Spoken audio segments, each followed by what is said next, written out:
What's up, everybody, and welcome to the Steel Sanctuary Podcast. I'm your host, Dave Rivero from SteelSanctuary.com. Trent's with me now, and Mr. Cora will be joining us a little later. He's got his son's baseball game. Trent, how's it going, buddy? It's going fantastic. Some of us are dedicated. Others go to their kids' baseball games. Okay. Other us put our kids' baseball game ahead of the podcast. What the fuck? Anyway. He's world famous. He has to make his appearances. Yeah, this is true. Everywhere. You got to give him that. Let's do a little Steelers news right off the top. Ryan McCollum was re-signed today. That's a good signing, I guess. Backup center. You need a backup at that position. He can play a little guard too, I guess, for you. Yeah, not bad. Tough piece. That's all he is. Actually played pretty well when he did actually play. I mean, he looked pretty decent, so we'll take it. Big day for visits today. 4 players came in: Jacob Rodriguez, Cole Payton, Takario Davis, and James Thompson. Which one do you want to start with first? Let's do Cole Payton. He's the hot name. All over X. Hot name. Everyone's like gushing over him. McShay had him. He said he might have him as his third quarterback when he does his final quarterback rankings. What are your feelings on Cole Payton? I know you think he's kind of raw. He is. There's no getting around that. There's no getting around that. I'm kind of intrigued. If you want a guy with traits, he definitely has traits. He has the big arm. He can run. He's huge. He's 6'4". Is he 6'3"? 6'3", 6'4", and he's every bit of the 235 to 240 pounds. I can't remember where he actually came in at the combine. I'm gonna look right now. He can run well. He's above average as a runner for sure. I mean, at like above average, I think. Yeah, 4.61-ish. 4.6 range. Can you run better than that? 4.56. 4.56. Okay. 6'3", 232. Yeah. I mean, 4.56 is really pretty damn good for a quarterback. So, yeah. I mean, you can't say he doesn't have traits. Good arm too. Kind of accurate, seemed like for the most part.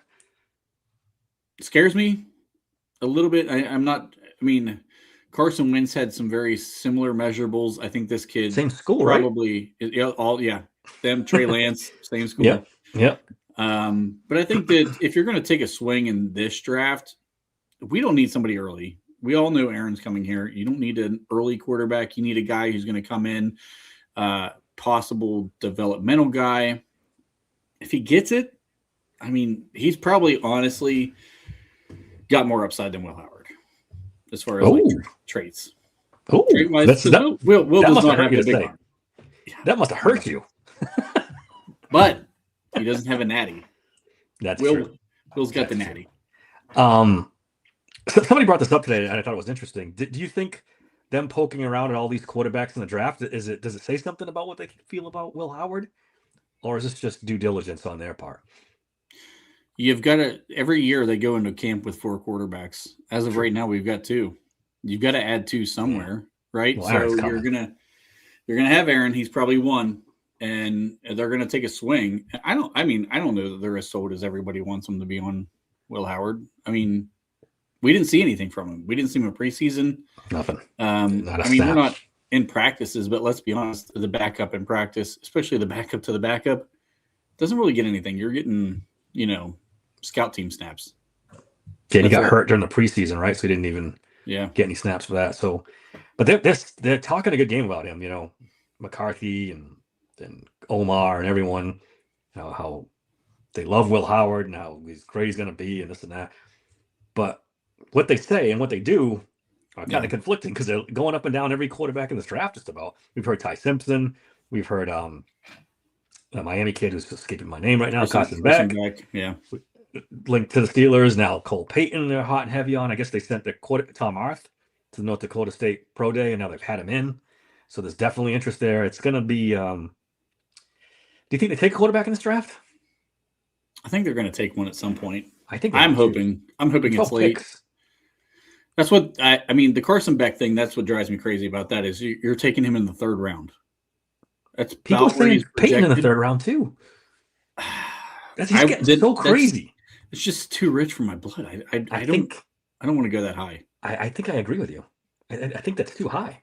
There's so many holes. Even though we've done we've filled enough in free agency to feel good about this year, but none of this is long term. Brisker is not long term. Jamel Dean's contract is not long term. I mean, they're already shopping Patrick Queen, so he's not long term. Yeah. Like, you're going to open up a lot of holes after this season, either through contracts or even through the additions that we've made. So, like, I don't want to waste a third-round pick on a quarterback that probably isn't going to see the field, especially knowing we're going to attack quarterback in 2027. If I knew that Aaron Rodgers wasn't coming back here at all, then I say, shit, go for it.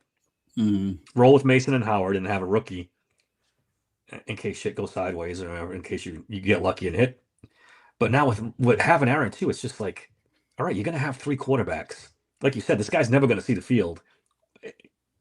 Or even, who's the odd guy out? Do you dare cut Mason Rudolph? Yeah. With Aaron being 43 years old and possibly, injured, then you're going to have to roll with Will Howard the rest of the season? What's the worst that can happen? I mean, What's the worst that can happen? Yeah, right. You lose some games and you end up in a top pick, or maybe you win some games and you got a guy and you didn't know you had him. Like, I mean, there's no downside to it. The team's probably not going to look at it that way. But if they have Aaron in the building, they can talk themselves into it. It doesn't matter who the backup is, even with his age. That's true. That's risky. Yeah. All right. Jacob Rodriguez. That's everyone's darling. Everyone's favorite right now. I know he's your favorite player in the draft. I like him too a lot. When he tested well at the combine, that was the last piece of the puzzle, right? Now he's just like. But we were talking just before we got on. He's in that no man's land. Late first, early second round pick. Do you take that guy at 21? Because you're not getting him at 50, whatever they are, 53. I think is the second round pick. I don't think he's going to be there. I know. He is actually trade up. He's definitely my favorite guy in this draft for sure. It's not even close. Like I said, I had him in the 3rd round, and I said if he tests really well at the combine, he's a first round for me. Yep. And I still think the consensus is he's going to be a fringe first. For me, he's a first round pick. I'd be fine taking him at 21. I don't know what you do with Patrick Queen and Peyton Wilson. That's the problem. Signed Holcomb. You could easily cut Malik Harrison. Definitely. But you didn't draft a first-round guy to be your 4th linebacker, right? Like, yeah. You're going to have to start, and you're going to have to make some business decisions here with, either Patrick Queen or Peyton Wilson. Somebody's out because that guy's starting. Yeah, that's the only way I see them drafting J-Rod is if they trade Patrick Queen before the draft. Yeah. Because otherwise, I guess he could start over Peyton Wilson. Yeah. I mean, that's not that big a deal. No, Peyton Wilson was a 3rd-round guy. He was the best linebacker in that class, honestly, but still a 3rd-round guy. You didn't put a ton of investment into him. He hasn't lit the world on fire either, where he's like irreplaceable, right? No. He's definitely a guy. Yeah, I mean, boy, dream scenario would be get somebody in the 1st, maybe trade up in the 2nd and get J-Rod, and then you're cooking. Yeah, for sure. Ione and then J-Rod. I flirted with the whole trade back thing. And I've seen a lot of people posting about trading back in the 1st round. I think it's going to be every year it's difficult. I think this one is really difficult. It's going to be really difficult because nobody. There's just not enough blue chip prospects to trade up for, and there's not a lot of quality guys they're going to follow. You could probably get a very similar guy at 21 that you could get at 34. You know what I mean? So exactly, it's going to be incentivized to trade up, either from a 2nd round pick or even one of the late 1st round picks. Like, I don't know that there's a lot of ammunition you're going to gain from that, where you could then, even if you trade back, you still get your pick in the late 1st round. Or if you acquire a 2nd round pick where you can really trade up heavily, we're going to probably give up some capital, which is fine. We got 12 picks, but yeah, I feel like we're going to be taking a different approach in round 1 and then see if we try to trade up for J-Rod in round 2, if that's what they're looking at. That's the only way, I think, is if you got to draft him 21 or trade up. That's the thing. Tacario Davis, big, long corner. We know that's the style they like. He's even taller than JPJ. He is. 6'4". They've looked at both Washington corners, Price Sock there and Tacario Davis. So and that's weird for them because they don't usually do the Pac-10 guys too much. It's not Pac-10 anymore. It's Big Ten, but you know what I mean. Yeah. Welcome, Greg. Thank you. he ran pretty well too, right? Didn't he run early 4.4s? Let me look him up real quick. Mm-hmm. He ran. I think he was a 4.41 type of guy. Let's see. I got it right here. I got his numbers: 6'3" and 7/8, 194, 4.41 40. Yeah.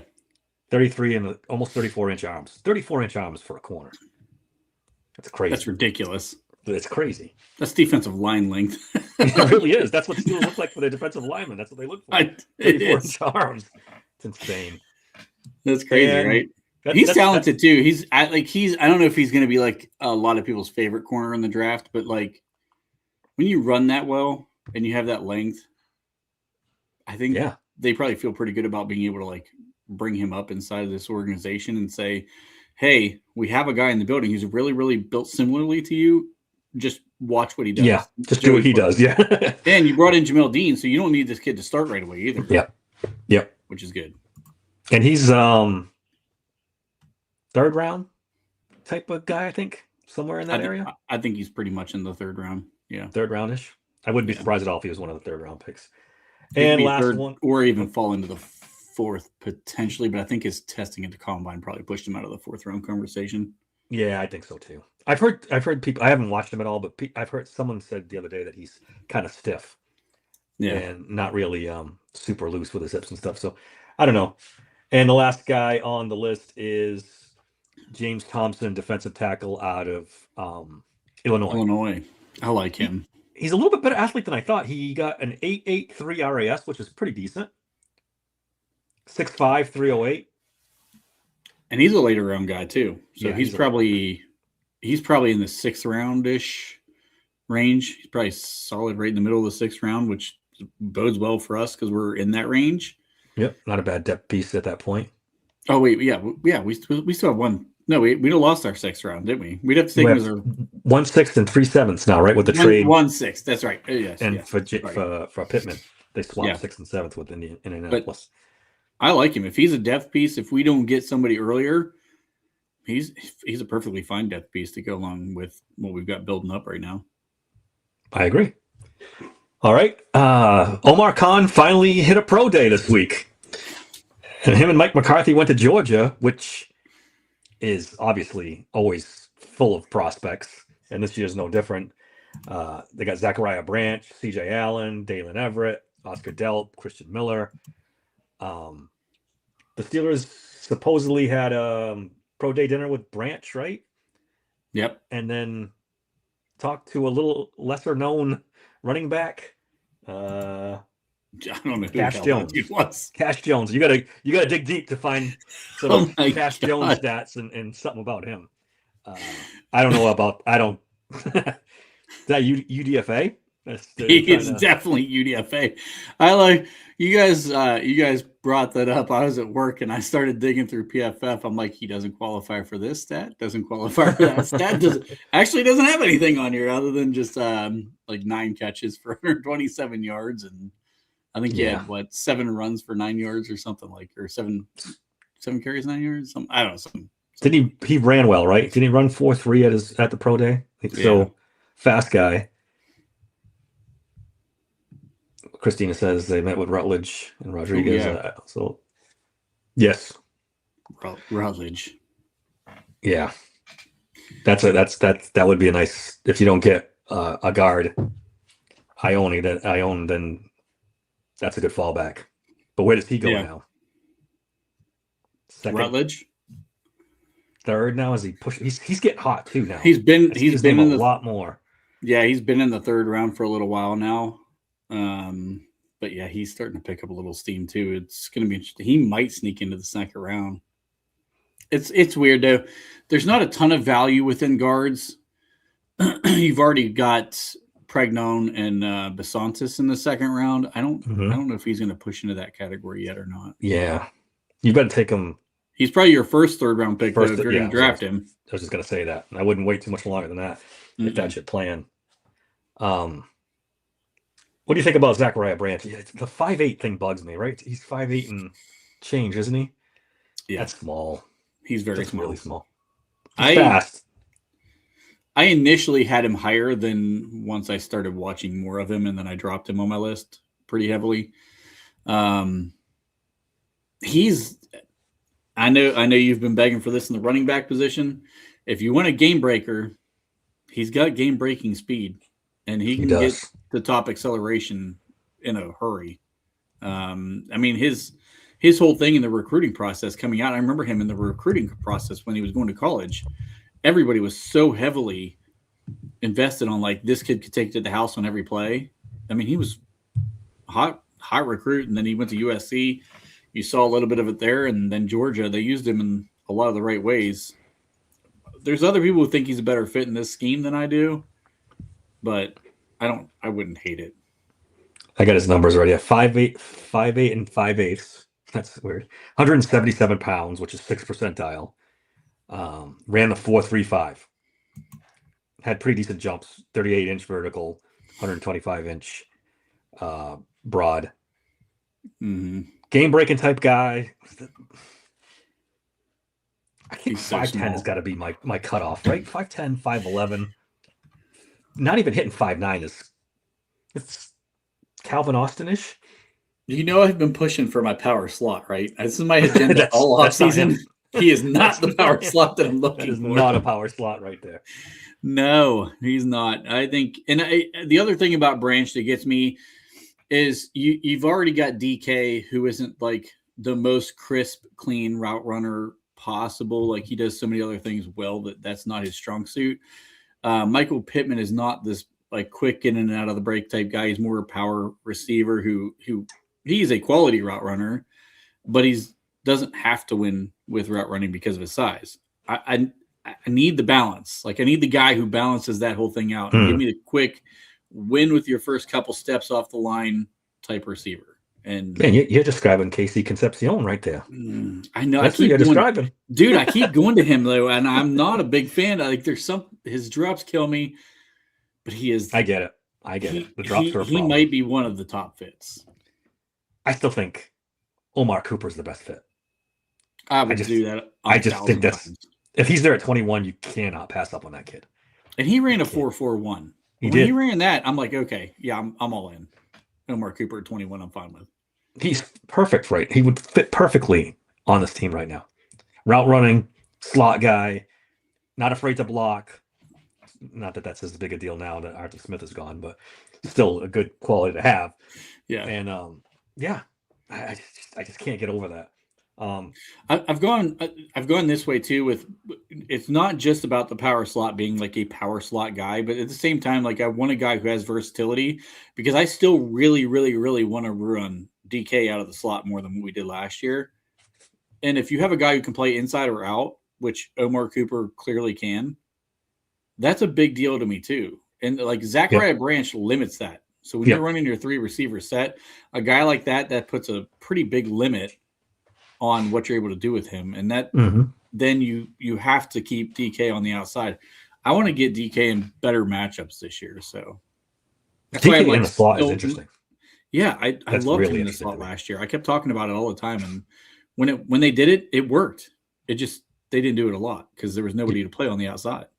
Yep. There was nobody.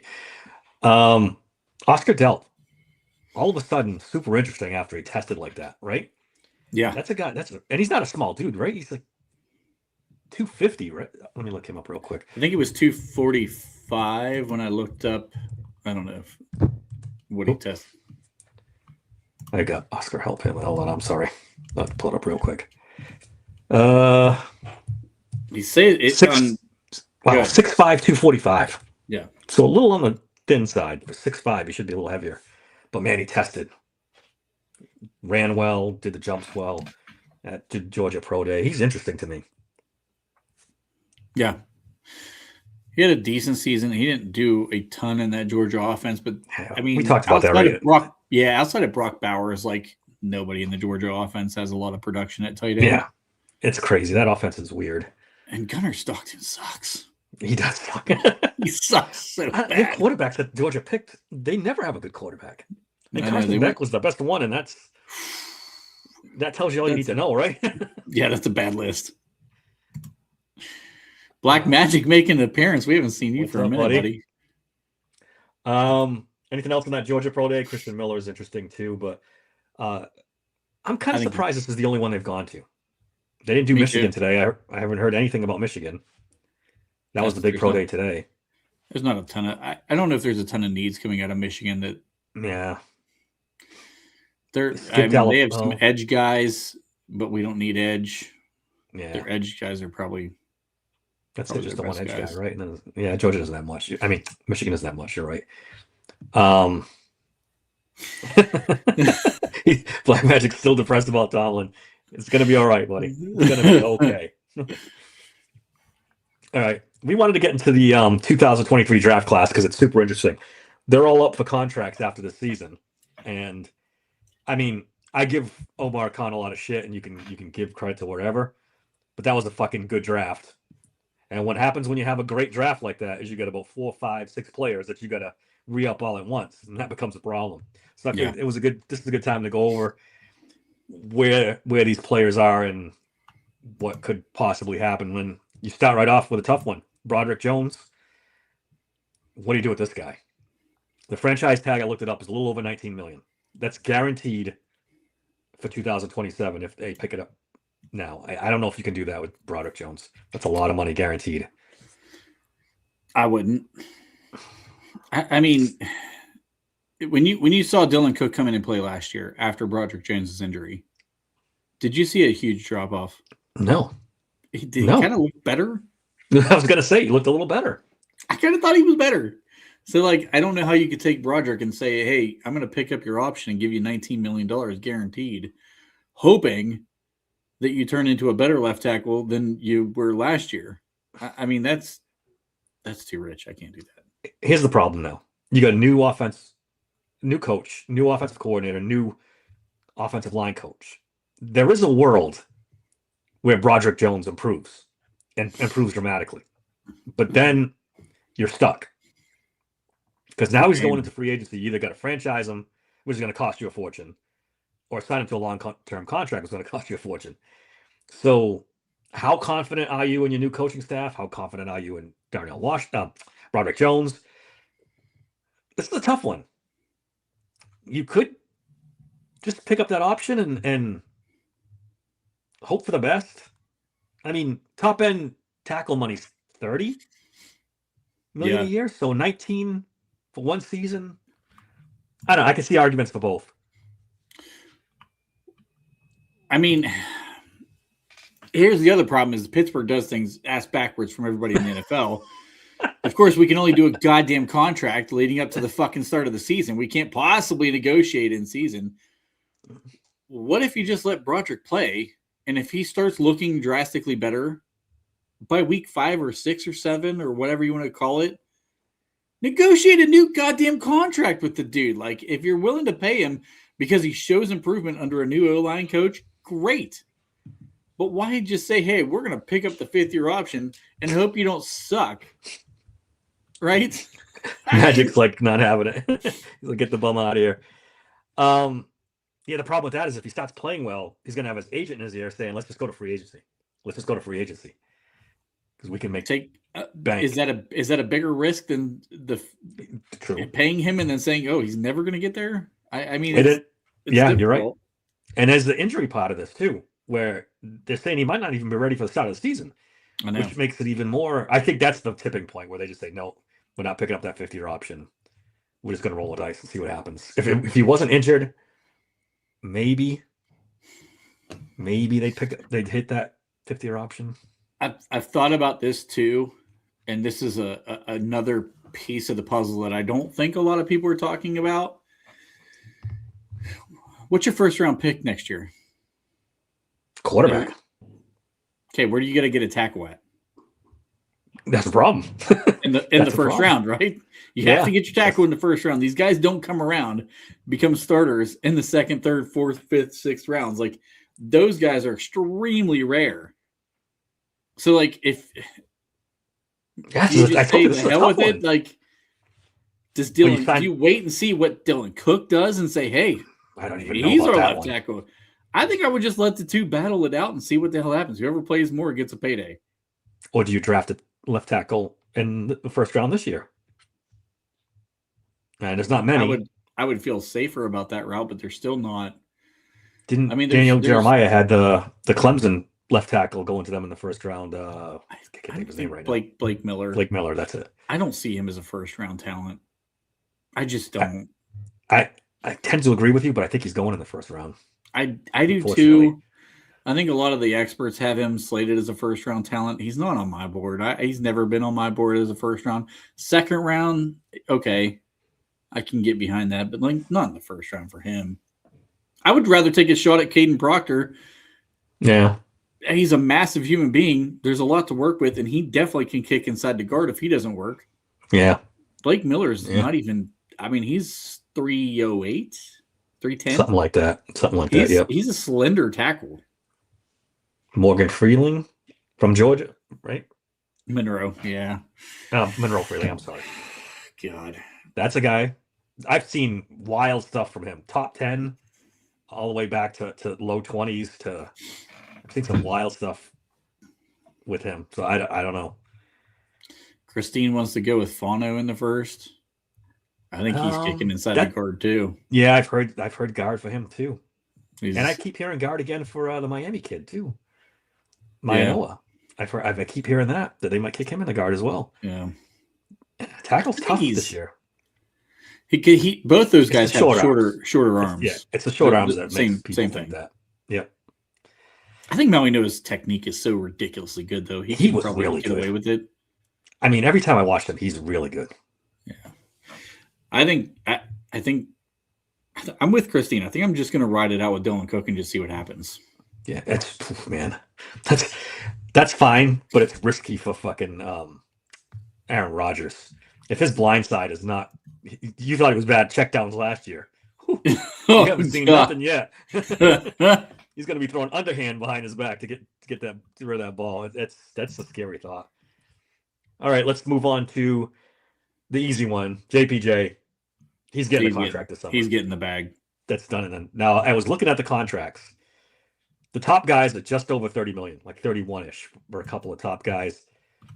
What do you think he falls? Like 28, 29? Or you think he surpasses those guys? You think he goes past that? Oof. Now, it's only 1 year. I don't know about good production out of. Yeah, JPJ. I don't know about surpassing it, but he's going to be in the.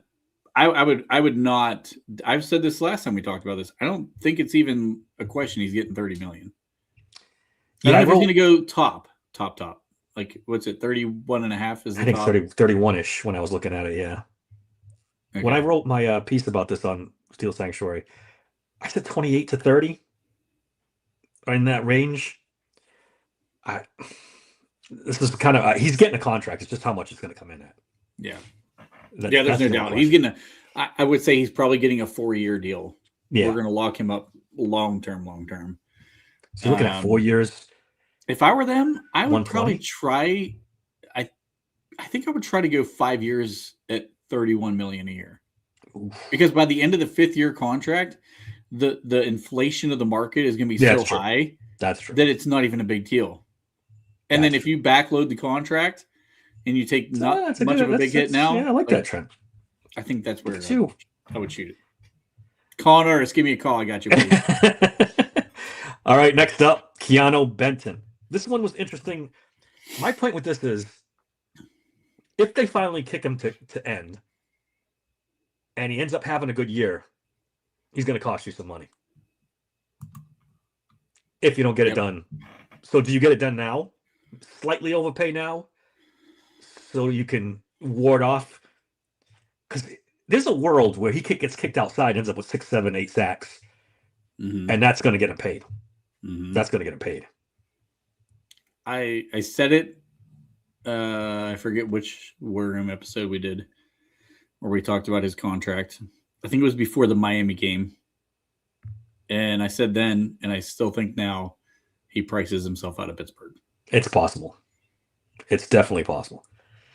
If this new DC, Patrick Graham, has any brain in his body and decides to kick him over the end and lets Yaya Black or somebody else play the nose, Day, the new guy they signed, and this guy gets going, I think Keanu Benton's a sleeping giant on this defense.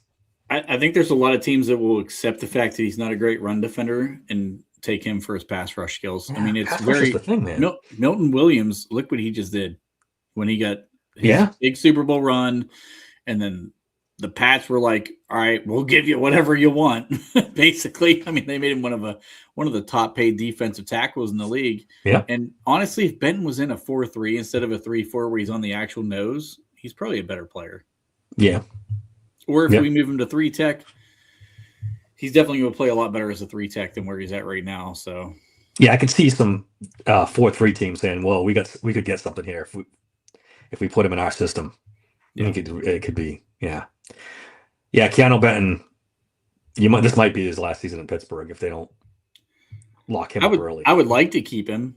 To be fair, I would like to keep him. I would. I'd slightly overpay him and risk it. I don't know what that is. I didn't look at. I don't even know what's mid-tier defensive tackles making. Probably 15. Let's find out. Do you want to go that high? 15 million per when he hasn't really done anything? No, but maybe. No. How much playing time? So 15 million is Javon Kinlaw. Travis Jones from the Ravens. Different Travis player. Jones was. Well, how much is he getting? He's getting 14 or 13 and a half. What's up, Dave? Hello. Dave's made it. We're talking about Keanu Benton and what kind of contract he might get. All right, here's an interesting comp. Okay, give it to me. Ed Oliver is making $17 million a year. Very similar players, both better pass rushers than run defenders. But Ed Oliver was a first-round pick, though, right? He was a first-round pick. Yeah. But if you look at the production level between the two, is it similar? He finishes the sacks, where right now Benton hasn't, but he's playing a defensive tackle in not straight up nose. So yeah, that's a big difference.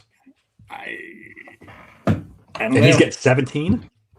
He's getting 17 a year. Do you think you could lock him up for if you went to him right now and said, "We'll give you 3 years, $10 million a year"? Would he jump at that? What, Ben? His agent's probably going to say, "Fuck that." Yeah, his agent will say no. Yeah, we were talking, Dave, that if Patrick Graham moved him to, end instead of playing the nose, and he has a big season, he's going to price himself out of Pittsburgh. Yeah. And I was telling Trent, I think he could get 7-8 sacks playing end, and then that's see you later. That's where we say bye, Cam. See ya. Yeah, you could do that too. You could do that too. Ride that motherfucker till the wheels fall off. You do not get rid of Cam Hayward. I've been banging that drum for 3 years. He's a bum. I can't even. What the hell just happened? Corvus coming out the gates. DMC3 has arrived. Can I just say to my fans, sorry I was late, but got to be there for the kids. So, speaking of that, Darrell Jackson was a favorite. I didn't see this question when you threw that up there. Yeah, I was about to read it when Dave came on. How much playing time does Benton get between Cam and Hunt? That's a great question. But they could rotate and get him plenty of snaps. It is a purple drink. Here. I am just joking. It's all a joke. It is a joke. Why the hell did you get rid of Cam? He's drinking dark liquor. Well, I kind of wish I was, but all right. I can make an argument for how Benton gets playing time with Cam and Harmon. Yeah, there's plenty of snaps there to rotate around. Yes, and because let's be honest, Wyatt Black doesn't see a single snap at end. I don't care what they think about him. He should be nose only. That dude 100%. Should be a nose. You freaking teach that guy 100%. How to keep your goddamn shoulder pad level down. And I would. You ever see that drill where they have the bar that runs straight across and they have to go under the bar? That motherfucker never leaves that thing the entire spring. Okay, I mean, if you're 6'6", you're going under that bar for the rest of your life. The question is he ever going to learn that? Because he's not a young guy. I mean, I know it's only his second year in the league, but this has been a knock on him through college and through his first year in the pros. It's like, when does he learn? Maybe he never learns. Who knows? It's his setup, though. His setup is what's it. If they teach him how to change his setup, if you ever watch how he does it, he actually sets up very similar to Cam. But Cam knows how to lower the shoulder level down when the snap happens.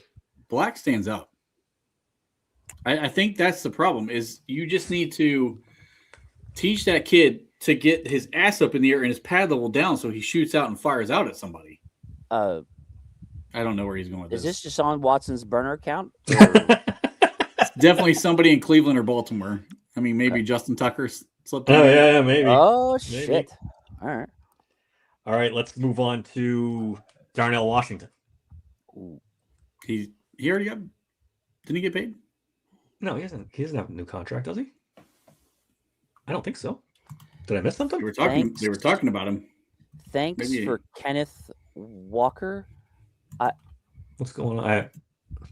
This isn't a Seattle. This is the Steelers. Can you not read? Check behind me anywhere. Literally anywhere on the wall. We did not have Kenneth Walker. I don't know what you're doing 135 seconds. Maybe Gainwell. Kenny Gainwell, maybe. Did you find out if sorry, I got distracted. I don't believe he's got a contract. He did not get the contract yet. Okay. I thought they were giving him the contract already. That did not happen. That's my bad. Top of the market, which he's not going to get, but just to gauge, top of the market for tight ends is like 19 million-ish.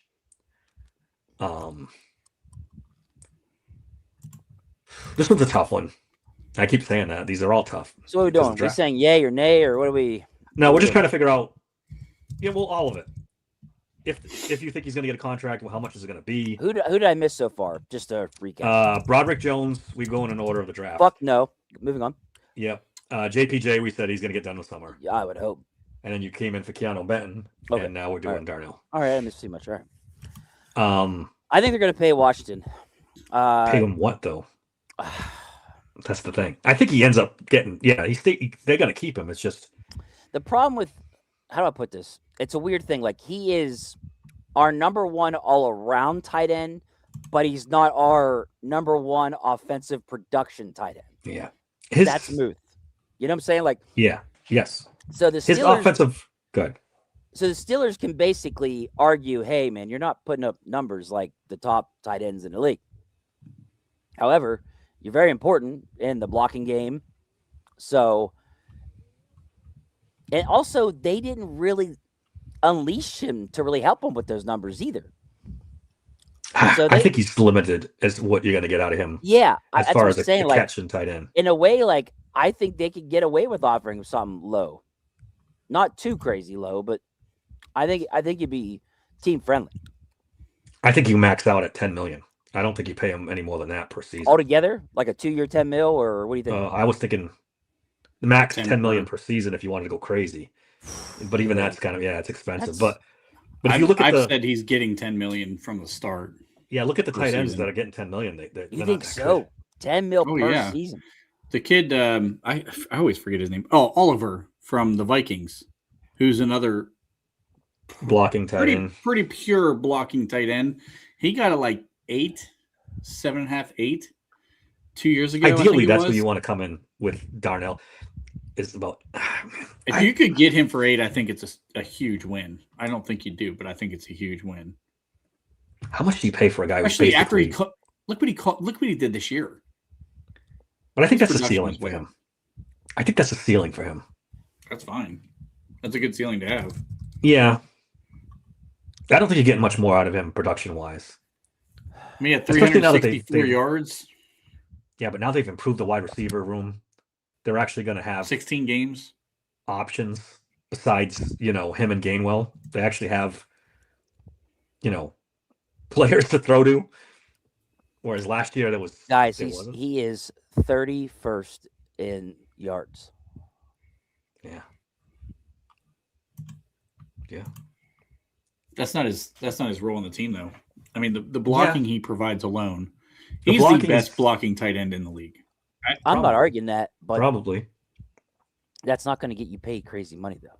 How much do you pay for that? I don't know. I guess between 7 and 9 a year. Don't get me wrong. A lot of money. I love Darnell Washington. I love him, but like the money for a tight end too. You can go find guys out there that can block. Yes. Like, let's be honest here. He's more of a novelty to me than like an actual. Not like this. Well, I think it's undervalued. There's not a lot of tight ends that come out blocking like he does. The question is, would McCarthy unleash him more offensively? I don't think so. Would he go, holy crap, I got a 6'7" giant that can move decently well, who's hard to tackle. Bro, I'm going to get him, what? How many targets a game? There's going to be too many mouths to feed. You got Pittman and Metcalf now. You're going to draft at least Imagine one, if not two. saying there's too many mouths to feed on the Steelers offense. Imagine. But I think that makes... I just want to take the moment to appreciate that. Makes Washington less and less valuable. You know? Yeah. I disagree personally. I don't think you can get blocking like what he does. You just can't. And that in the run game alone is worth paying for. There's just too many tight ends getting paid. And so let me ask this question. This is the last year of his contract. And I don't mean to put you on the spot, but like, can you name another tight end that got paid big money because of his blocking skills? I don't look it up. I remembered Oliver's contract.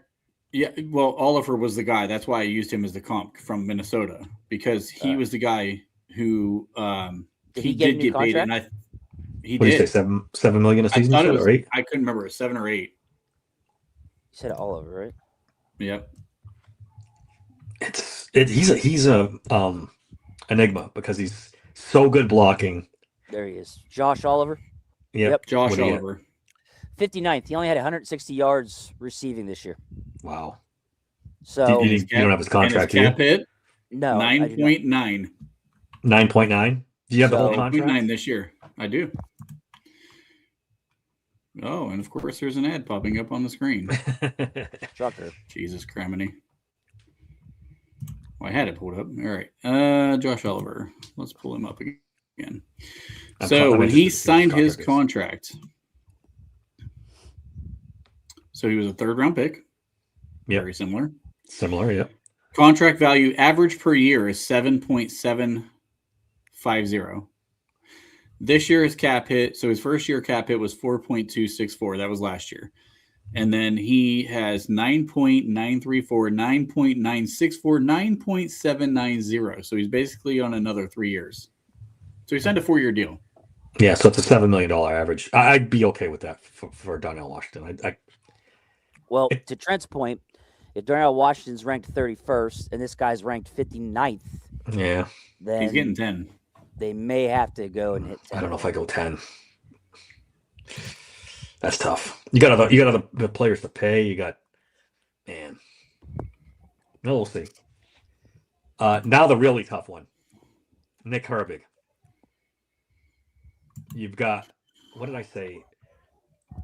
$60-something million tied up in the edge the next couple of years between Alex Highsmith and TJ Watt. So now what are you going to pay the third guy who, if he makes it to the open market, is probably going to get 20 plus? No doubt, Christine. No doubt. That's a good point, Christine. That's a very good point. That's cost money. We're not trading TJ Watt as much as we all want to. That's the easy answer. Right? After the season, trade TJ Watt. You could trade him. You'd have to take like a 5th or a 4th to move that contract. Oh, no. I think maybe you get a 3rd. Unless he goes crazy this year and has 17 sacks, then maybe you could get something. I just can't give him up for 4th or 5th. I can't do it. Well, he's going to be, what is he going to be hit this year? 31? 32.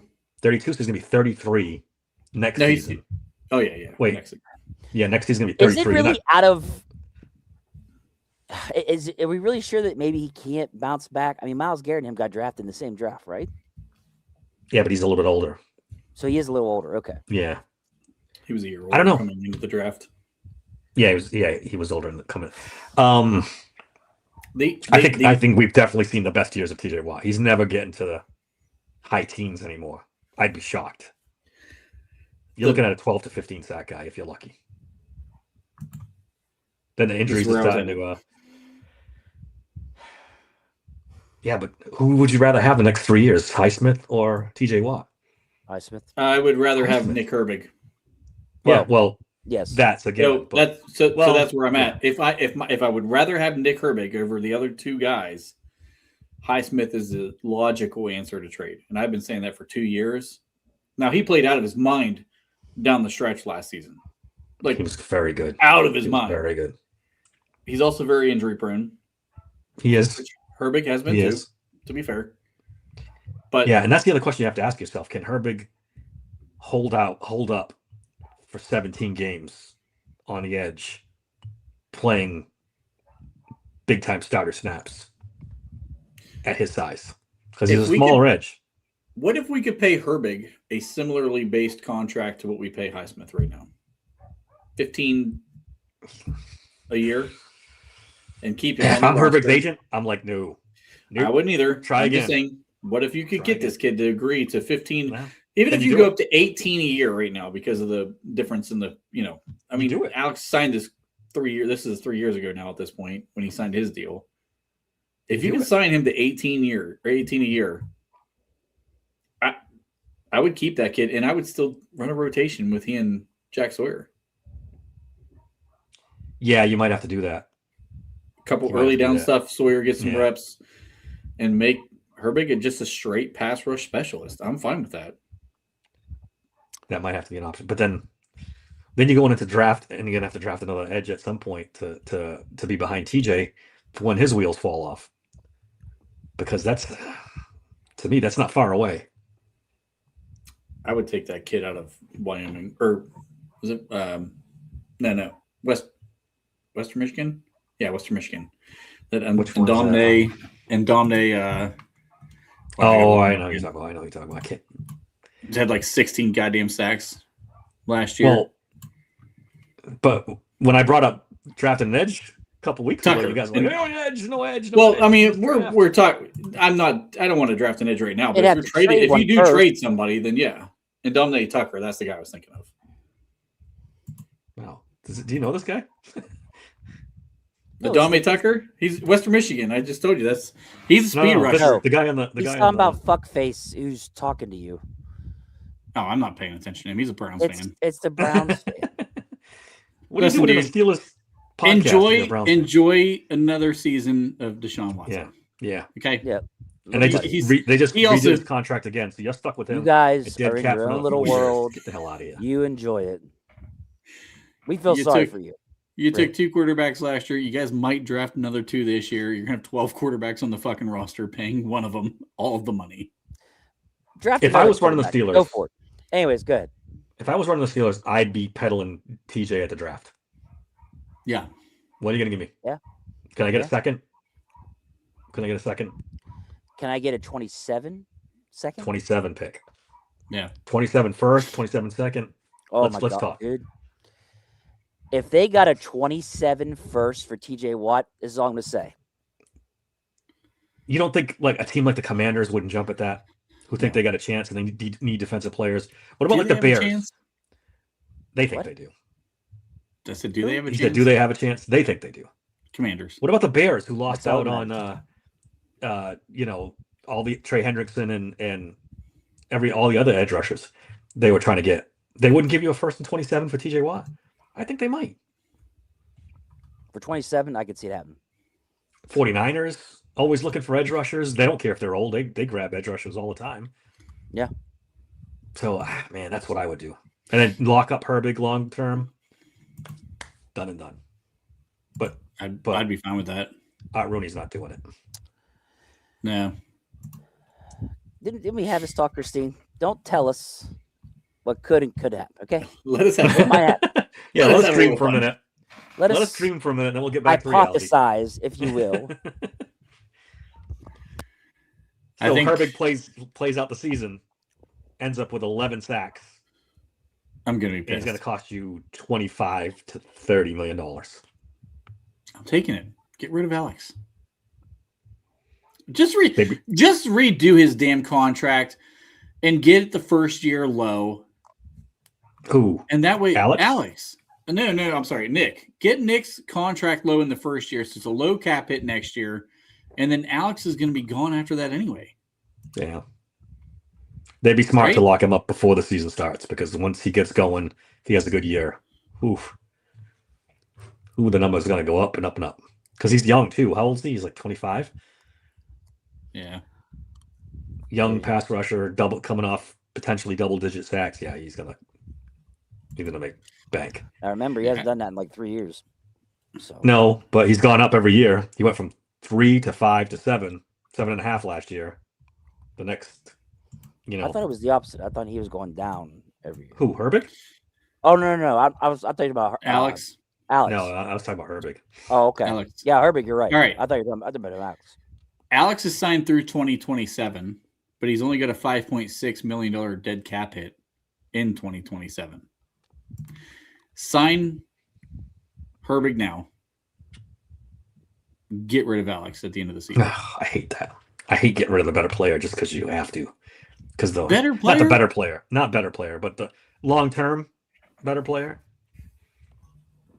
What? Herbig's the long-term better player. He's younger. Oh, he's Herbig more explosive off the edge. Between Highsmith That's what I'm saying. And TJ. You're talking about between. Okay, yeah, I got you. Yeah. I mean, you got to live with it. You know they're not getting rid of TJ. Yeah, I know they're not. That contract's we're bottlenecked. Yep. All right. Then we got Corey Trice. That's an easy one. He'd be lucky to make the 53-man roster this year. Never mind talking about another contract. That's not happening. And then another interesting one, Spencer Anderson. What if Spencer Anderson is a starting left guard this year and does halfway decent? I'm not going to talk another guy making pretty good money. It's possible. It's not likely. It's possible. What do you do with him? Do you just let it ride? Do you try to sneak him in with a quick one?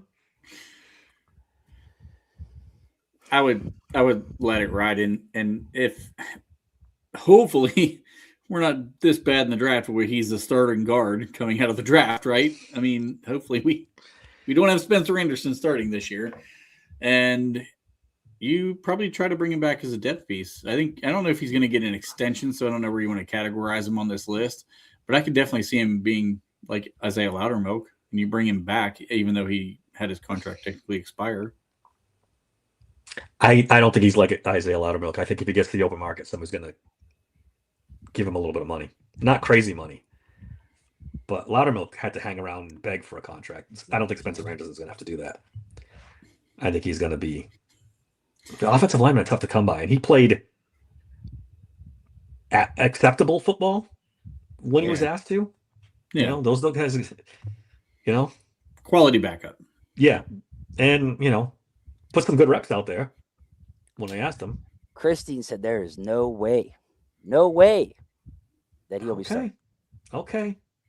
Christine sounds a lot like me. She talks in absolutions. I like you, Christine. I would absolutely no fucking chance in hell he's starting. I wouldn't say no way. Somebody. I wouldn't say no way. We don't know what the hell's going on. Could he get the Nate Herbig deal though at 2 years and $8 million? Or what did he get? What did he get when he was here? Because he got. That's what I was thinking. He got like almost 80 a year. 2 for 10, 2 for 12. See if he'll stick around. Yeah, I wouldn't mind that. You know, he can play center, both guards, even some tackle. That's a guy you want to keep around. All right, let's see. It's there's a lot of tough decisions in this coming thing. It's not. Somebody finally noticed my Yins hat. Finally, he's not. Being I'm sorry, nice Dave. I meant to. That's okay. Mention it today because I know you were upset. No one saw it the last time. Well, apparently that's why I live in my parents' basement. You do. I could have sworn. What is this guy? I came home Who from is my this guy? kids' ball game, fan. But apparently I live in the what gave it away? My gun cabinet? Yeah, just look behind you and tell him to come and fuck around and find out. See, this gun cabinet here means that I can afford guns, which means I probably don't live in my parents' basement. You fucking dumbass. Jesus All right. Anyways, moving on. Let's talk about the free agent contracts that they signed this year. This is all right. Two Omar Khan compliments in one podcast. That's all you're getting out of me. Holy fuck. For the rest of the year. Just so you guys know. He did a terrific job with the contract. Not a surprise because he's a cap guy by trade. And he did a great job with these contracts. Start with Rico Dowdle. 2 years, 12.25 million. $5 million signing bonus, 1.25 this year, and $6 million next year. See, essentially a 1-year deal, because they can cut him next year and be done with it. It's a great contract. The $5 million signing bonus means it's a $3 million and change cap hit this year. Can we all agree he's running back 1? I think they're gonna do 1A. It's gonna be. I feel like it's gonna be much like the Najee Jalen split. Najee, aka Dowdle, takes a lot of the lead back roll stuff. You're gonna see a lot of Jalen used back how he was when Najee was here. Still get the rotation in. We said this with KJ last year, and that didn't work out. But Dowdle's obviously a lot better. He's going to get a lot of carries. KJ's just lying in the weeds. He's just waiting for his turn. Luckily for KJ, they're not looking at a lot of running backs in this so far, so he may survive. But if they draft one, he's gone. Yeah, you can't give up on him after 1 year. That's on a 3rd round pick. Even if you admit you're wrong, you can't do it that quickly. I don't know. No, I would expect him to make the roster this year. I'd be surprised if he didn't. Michael Pittman Jr., $59 million for 3 years, $22 million signing bonus, 1.3 this year on the cap. Well, then you got to average in the signing bonus too, so it's like $6 million first year, and then it goes to $16 million next year and $14 million the year after that. Not bad business right there. Good deal. No, I don't know. I guess I'm kind of confused why he accepted that. Does it make you like the trade more? I didn't dislike the trade. Yeah, I know, but you were not. I just wanted to temper expectations about it. You know, he's okay. What's up, Summer? Welcome to the show. Yeah, it's good. It's good. It's a good player. It's a great deal, and with all these contracts, they're all like, there's not a lot of dead cap after this year, which is kind of weird. Is he going to move off all 3 of these guys after 26 and just call it a day? Well, yeah. I mean, this goes back to what we talked about. The contracts are kind of written. Yeah. Where I said you can't just pass on guys in this draft class and waste a pick on a high quarterback draft pick, because you're going to need all these guys as depth to be starters next year.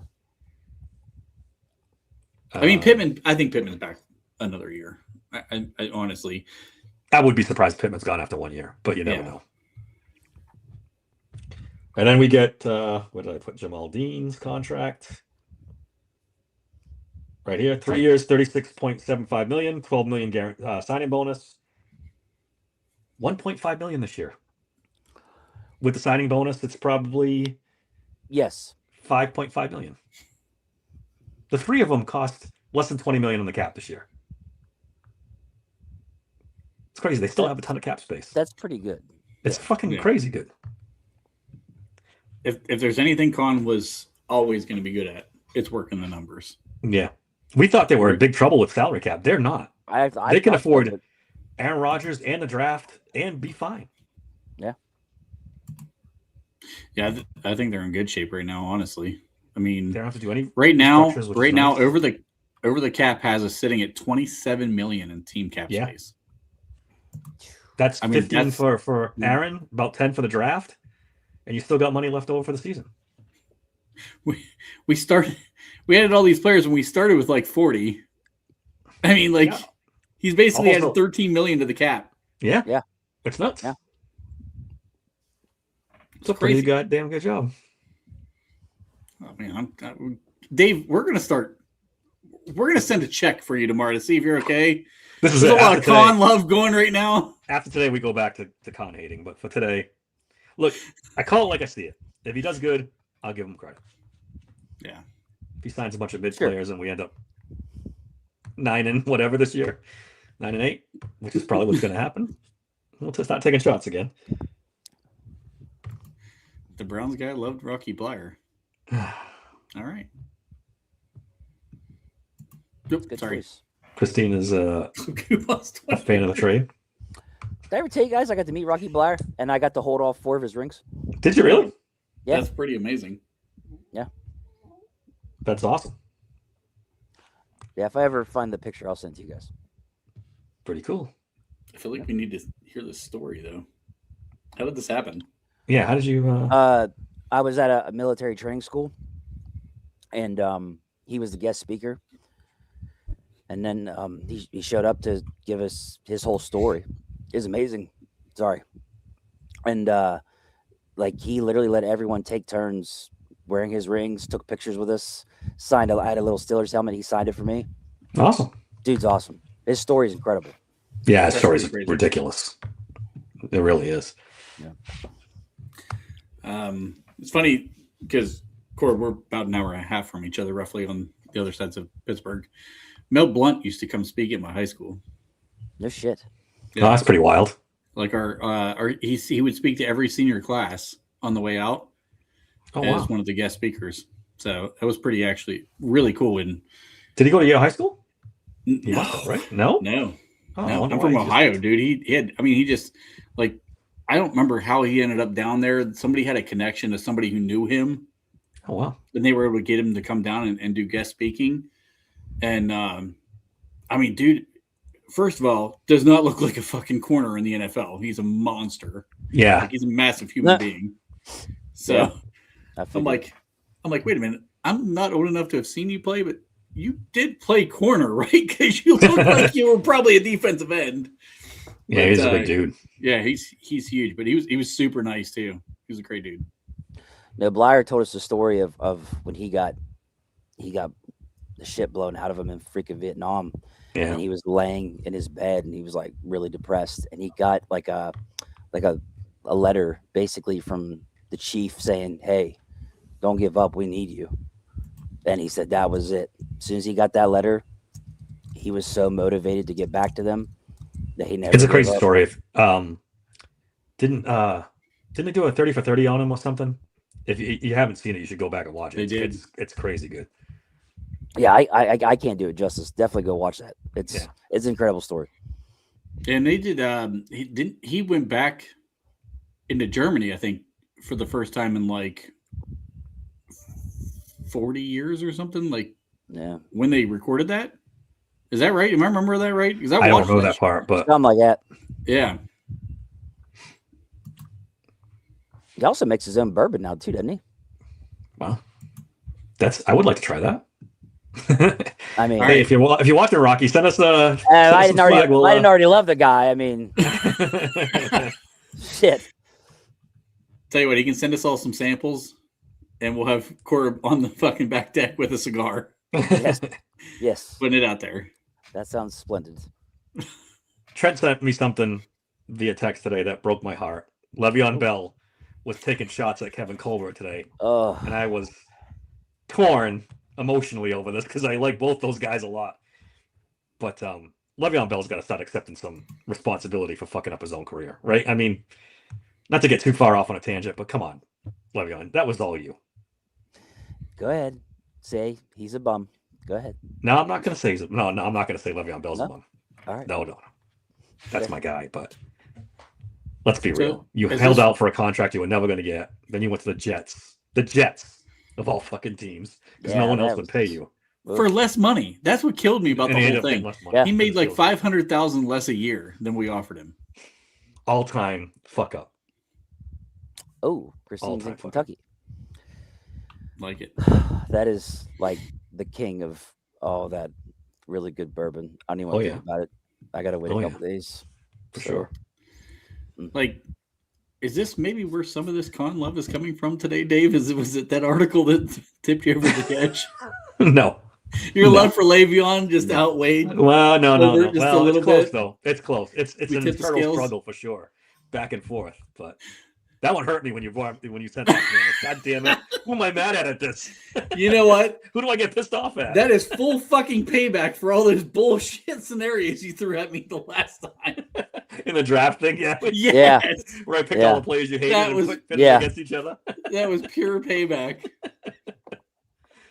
Yeah, I agree with you though. Bell, I mean, at some point he's got to just say, I mean, he said it before, but he needs to really own it.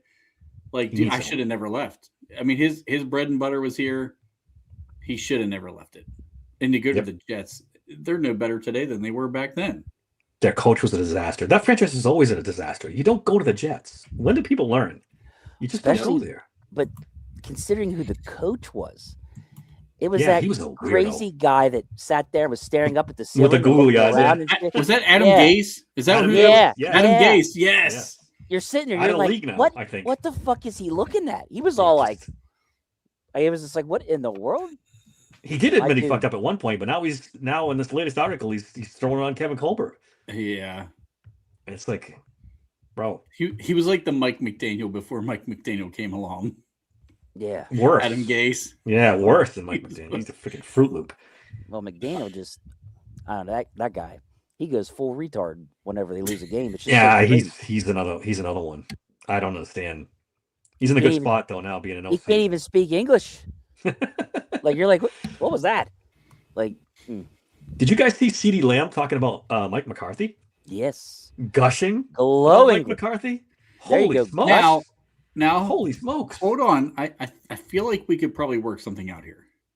All right, as far as what? Dallas wants to keep George. Yeah, let's do that. Okay, let's do that. All right, we will send you. I mean, we'll even throw in some plane tickets into this, probably just to sweeten the pot a little. Patrick Queen. Here's Patrick Queen for CeeDee Lamb. Straight up. Jesus Christ. Who says no? Right? Who says no? Oh my God.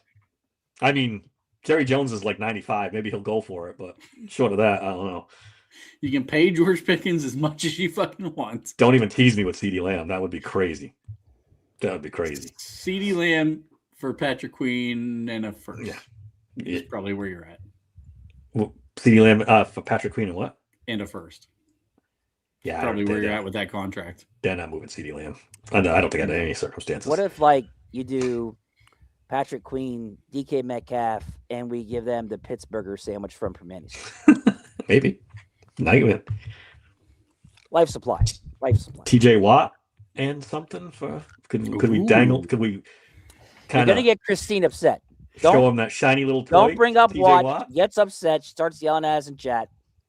Don't get her upset. Okay. Yeah, this is a good one too. Minka looked like a POW. Talking. Who felt worse during that presser, Colin or Minka? That's what I want to know. POW. That's what he looked like, bro. They're like, read the card. Read the card, Minka. So your kids get it.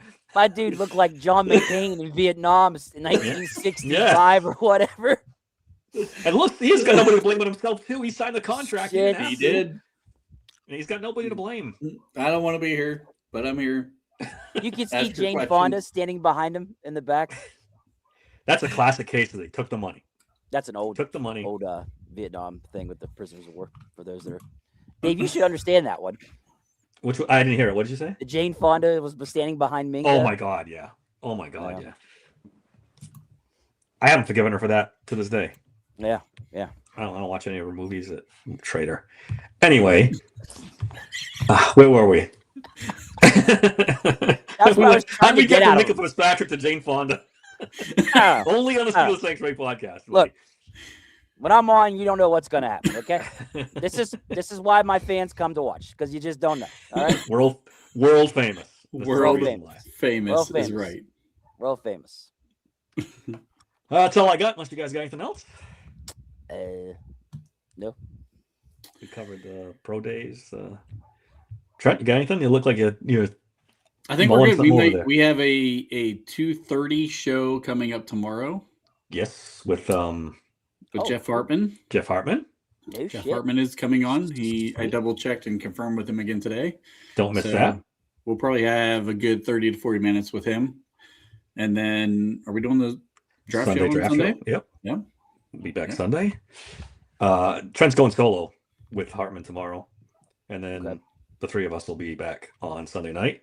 I'll try to hop on the chat when I get home from work, Trent. I don't know what time that'll be, but I'll try to hop on the chat. I'll be in the middle of work, so I won't be able to even get in the chat. That's cool though. That's a good get. That'll be fun. Oh yeah. Oh, you gonna say something? No. Let me see, Jake. They're still going about Jane Fonda. We threw him for a loop for that one, buddy. Yeah. They can look it up. What is this one? I'm stuck with signed Pickens jersey. Oh my let's not talk about George Pickens, okay? Let's not do that tonight. All right, he's a bum. All right, good. If you want to get rid of that, send it my way. I'll take it. I'll wear it proudly.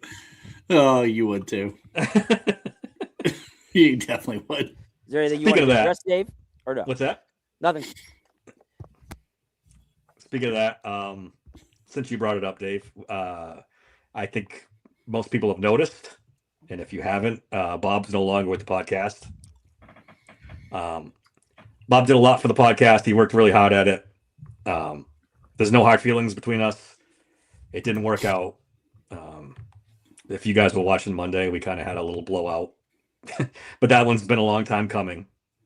And we just kind of grew apart as the months went by. He had takes going opposite from where we were, and we found it hard to work together, basically. So he decided to take a hiatus, and we decided that was a good idea and maybe permanent. So again, no hard feelings. Bob's a good guy overall. Just didn't work out. Hopefully you guys will keep watching. We'll keep pumping out good stuff. I'm working on getting someone, a guest for next week, which will be pretty cool if I can nail it down. And we've got Zach for Monday too. Zachary Smith for Monday. Smith's coming Monday. That's one of our favorite guests. He's a lot of fun. Obviously, we all know him from the 412 and all that stuff. All right. Until next, you guys in the chat, thanks a lot. As always, you guys were great again tonight. We come to expect that all the time. Don't forget to hit that subscribe button if you haven't. Like it for us. All those things help us with the algorithm with YouTube. Until next time, thanks for listening to Stable Sanctuary Podcast. Just like that, I left everything. I dropped out of high school. See ya!